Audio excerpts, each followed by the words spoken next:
ભુજમાં હમીરસર તળાવ ઓવરફ્લો થતાં ભુજના વોર્ડ નંબર 1, 2 અને 3માં ઠેક ઠેકાણે તળાવના પાણી ઘૂસી ગયા છે।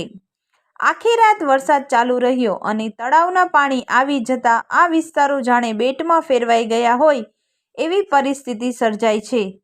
સતત વરસાદ અને હમીરસરના આ પાણીની આવક ચાલુ થતાં લોકો ભયમાં જીવી રહ્યા છે। શાકભાજી અને દૂધ જેવી જીવન જરૂરિયાતની વસ્તુ મેળવવામાં પણ ફાંફા પડી રહ્યા છે। ચૂંટણી સમયે વિસ્તારમાં ડોકાતા નગરસેવકો હાલમાં પૂછા કરવા પણ આવ્યા નથી, જેથી લોકોમાં ભારોભાર નારાજગી ફેલાઈ રહી છે। અહીંના સ્થાનિકોએ આક્રોશભેર જણાવ્યું કે આટલી વિકટ પરિસ્થિતિમાં કોઈ પણ નગરસેવક અમારા વિસ્તારમાં આવ્યા નથી।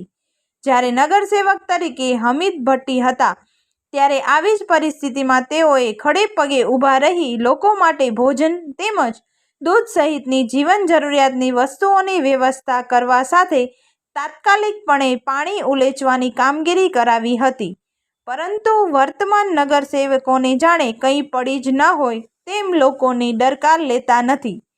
માત્ર ચૂંટણી સમયે મત લેવા માટે દોડી આવે છે, બાદમાં કોઈ કામગીરી કરતા નથી, જેના કારણે લોકોમાં આક્રોશ જોવા મળી રહ્યો છે અને હવે જિલ્લા વહીવટતંત્ર પાસે મદદ માંગવામાં આવી છે।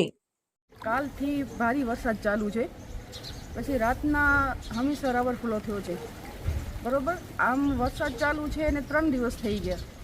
પછી નગરસેવકો આવે છે એ કહે છે કે તમે પોતે અહીંયા હાલો તો કોઈ પણ મસલો હલ થાય। તો અમે કહીએ છીએ તમે નગરસેવકો છો, તમે જઈને સીઓ સાહેબથી વાત કરો, બરોબર।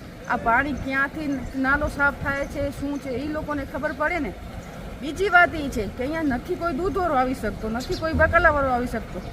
અમારા ઘરમાં 90, 80 વર્ષની ડોસીમાં ઘરમાં છે, નાના બાળકો છે, બરોબર।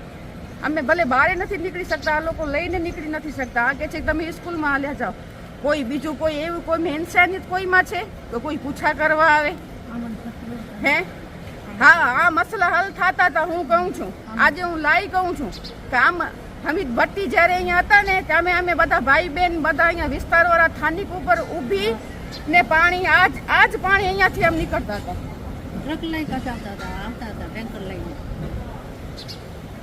અમને એમ થાય છે કે કોઈને કહીએ કે અહીંયા 50-100 જણાનું જમવાનું મોકલો, કાંઈ દૂધ મોકલો, કોઈને કાંઈ બકાલો મોકલો, કોને કહીએ અમે? આ કુટુંબવાળા છે અમારી પૂછા કરે છે કે કાંઈ ખપે છે, કાંઈ દઈ જ જઈએ, કાંઈ જોઈએ છે કાંઈ દઈ જઈએ।